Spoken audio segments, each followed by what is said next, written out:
আসসালামু আলাইকুম ওয়া রাহমাতুল্লাহি ওয়া বারাকাতুহু। আমি আশা করি আল্লাহ তাআলার অশেষ রহমতে আপনারা ভালো আছেন, সুস্থ আছেন। আলহামদুলিল্লাহ। আজ পবিত্র জুমার দিন আসরের নামাজ আদায় করে আসর থেকে শুরু করে মাগরিব পর্যন্ত একটি ছোট্ট দোয়া যদি কষ্ট করে 100 বার পড়েন, রব্বুল আলামিন আল্লাহ তাআলা আপনাকে গায়েবী ধন সম্পদ, গায়েবী সাহায্য প্রদান করবেন। আমরা এই আমলের ফল পেয়েছি, আশা করছি আপনারাও মনের মধ্যে বিশ্বাস নিয়ে আমলটি করলে এর ফল আপনারাও পাবেন ইনশাআল্লাহ। তাই অনুরোধ করছি আমলের নিয়তে বা উদ্দেশ্যে ভিডিওটুকু সম্পূর্ণ দেখার। পবিত্র জুমার দিন সপ্তাহের পবিত্রতম ও শ্রেষ্ঠতম একটি দিন। এই দিনের ইবাদত, বিশেষ কিছু ইবাদত ও বিশেষ কিছু সময়ও রয়েছে। আর এই বিশেষ সময়গুলোতে দোয়া করলে ও আল্লাহ তাআলার কাছে চাইলে আল্লাহ তাআলা দোয়া কবুল করেন, বান্দাকে বিশেষ অনুগ্রহে ভূষিত করেন। হাদিসে জুমার দিন বিভিন্ন সময় দোয়া কবুলের কথা বলা হয়েছে, তবে জুমার দিন আসরের পর দোয়া করার কথা বিশেষভাবে উল্লেখ করা হয়েছে। আমরা চেষ্টা করব আসর থেকে শুরু করে মাগরিব পর্যন্ত বা সূর্য ডোবার আগ পর্যন্ত এই দোয়ার আমলটি করা। আবু হুরায়রা রাদিয়াল্লাহু তাআলা আনহু বলেন, রাসূলুল্লাহ সাল্লাল্লাহু আলাইহি ওয়াসাল্লাম বলেছেন, জুমার দিনে এমন একটি সময় আছে, সেই সময়টায় যদি কোনো মুসলিম নামাজ আদায়রত অবস্থায় থাকে এবং আল্লাহর কাছে কিছু চায়, আল্লাহ অবশ্যই তার সে চাহিদা বা দোয়া কবুল করবেন। এরপর রাসূল সাল্লাল্লাহু আলাইহি ওয়াসাল্লাম তার হাত দিয়ে ইশারা করে সময়টি সংক্ষিপ্ততার ইঙ্গিত দেন। বুখারী শরীফের সহিহ হাদিস। আব্দুল্লাহ ইবনে সালাম রাদিয়াল্লাহু তাআলা আনহু বর্ণনা করেন, জুমাবারে বা শুক্রবার আসরের পর থেকে সোজা আসর পর্যন্ত দোয়া কবুল হয়। বিখ্যাত সিরাত গ্রন্থ জাদুল মাওয়াদেও বর্ণিত আছে, জুমার দিন আসরের নামাজ আদায়ের পর দোয়া কবুল হয়। জাদুল মাওয়াদের 2য় খণ্ডের 394 নম্বর একটি হাদিসে এটি পাওয়া যায়। তাই আমরা বুঝতে পারলাম যে আসর থেকে শুরু করে আমরা যদি মাগরিব পর্যন্ত বা সূর্য ডোবার আগ পর্যন্ত আমল করতে পারি, তাহলে রব্বুল আলামিন আল্লাহ তাআলা আমাদেরকে ইনশাআল্লাহ আমাদের মনের নেক আশা পূরণ করে দেবেন, আমাদের দোয়া কবুল করবেন। আবু দাউদে আরো স্পষ্টভাবে হাদিসটিতে বলা হয়েছে যে জেনে রাখা জরুরি তোমাদের যে আসরের শেষ সময় বলতে কিন্তু সূর্য ডোবার আগ মুহূর্তকে বোঝানো হয়েছে। জাবের ইবনে আব্দুল্লাহ রাদিয়াল্লাহু তাআলা আনহু থেকে বর্ণিত হাদিসে আল্লাহ রাসূল সাল্লাল্লাহু আলাইহি সাল্লাম বলেন, জুমার দিনের যে 12 ঘন্টা আছে, এই 12 ঘন্টার মধ্যে এমন একটি মুহূর্ত বা সময় আছে, যদি কোনো মুসলিম এই সময় আল্লাহ তাআলার কাছে কিছু প্রার্থনা করে, অর্থাৎ কিছু চায়, তাহলে মহান ও সর্বশক্তিমান আল্লাহ তাকে তা দান করেন।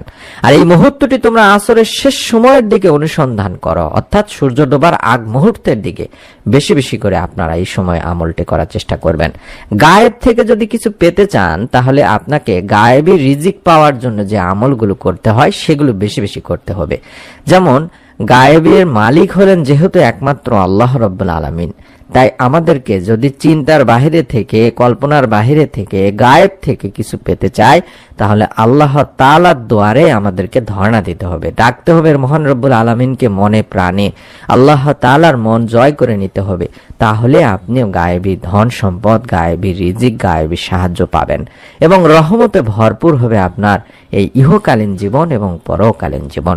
গায়েবী ধন পাওয়ার জন্য বেশ কিছু দোয়ার আমল রাসূল সাল্লাল্লাহু আলাইহি সাল্লাম এবং সেই যুগের উলামায়ে কেরামগণেরাও শিখিয়ে গেছেন এবং নিজেরাও করেছেন। আমাদের সেখান থেকে 2-1টি দোয়া আমি আপনাদের জন্য তুলে ধরছি ইনশাআল্লাহ। রব্বুল আলামিন আল্লাহ তাআলা চাহে তো এর আমলের ওসিলায় আপনিও রিজিকে বরকত পাবেন, গায়েবী রিজিক পাবেন। প্রথমে যে আমলটি করতে বলবো সেটা হলো ইস্তেগফারের আমল। কারণ মহান রব্বুল আলামিন আল্লাহ বলেন, আর আমি তো বলেছি তোমরা তোমাদের প্রভুর কাছে ক্ষমা প্রার্থনা করো, নিশ্চয় তিনি অত্যন্ত ক্ষমাশীল, তিনি তোমাদের জন্য প্রচুর বৃষ্টিপাত করবেন এবং তিনি তোমাদের ধন সম্পদ ও সন্তান সন্ততি দ্বারা সমৃদ্ধ করবেন। সূরা নূহতে বলা হয়েছে। শুধু তাই নয়, আমাদের নবী করিম সাল্লাল্লাহু আলাইহি ওয়াসাল্লামও বলেছেন, যে ব্যক্তি অধিক পরিমাণে আস্তাগফিরুল্লাহ পড়বে বা যার অর্থই হলো আমি আল্লাহ তাআলার কাছে ক্ষমা প্রার্থনা করছি বলবে, রব্বুল আলামিন আল্লাহ তাআলা তার সব দুশ্চিন্তা থেকে তাকে মুক্ত করে দেবেন, তার সব সংকট যত আছে তা থেকে তাকে মুক্তি দেবেন এবং তাকে এমন ভাবে, এমন জায়গা থেকে অর্থ বা রিজিক দান করবেন যা কোনো মানুষ ধারণাও করতে পারে না, চিন্তাও করতে পারে না। অর্থাৎ এটাকে গায়েব রিজিক, গায়েব থেকে পাওয়া কোনো কিছু বলা হয়। যেমন আপনি যেটাকে কল্পনাই করেন নাই যে এখান থেকে আল্লাহ তাআলা আপনাকে রিজিক দিতে পারেন, আপনাকে ধন সম্পদ দিতে পারেন, আপনাকে প্রাচুর্য দিতে পারেন, আপনার টেনশন দুশ্চিন্তা দূর করে দিতে পারেন, আপনি ভাবেনও না একবারও যে এটা আমি পাবো বা এটা আমার পাওয়ার কথা। সেই রকম জায়গা থেকে যখন পাবেন, আল্লাহ তাআলা এটাকে আমাদেরকে মনে করতে হবে যে আমাকে আল্লাহ তাআলা গায়েব থেকে দান করেছেন, গায়েবী রিজিক প্রদান করেছেন।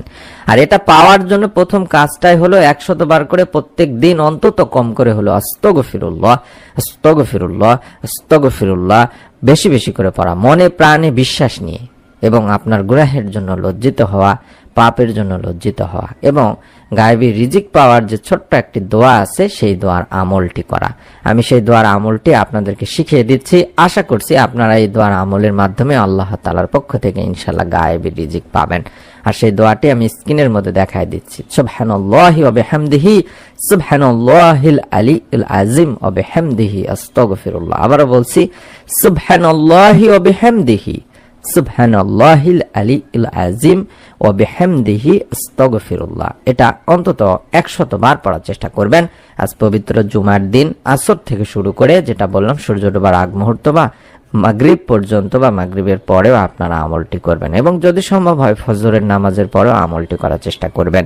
এই দোয়াটি এতটাই পাওয়ারফুল একটি দোয়া, এই দোয়ার মাধ্যমে একজন সাহাবীকে আল্লাহ তাআলা এত বেশি পরিমাণে রিজিক প্রদান করছিলেন, গায়েবী রিজিক প্রদান করছিলেন, যে সে কল্পনাও করে নাই যে আল্লাহ তাআলা আমাকে এত বেশি ধন সম্পদ দান করবেন। সে ধন সম্পদ কোথায় উঠাবে, কোথায় রাখবে, সে এটা বুঝতেই পারছিলেন না।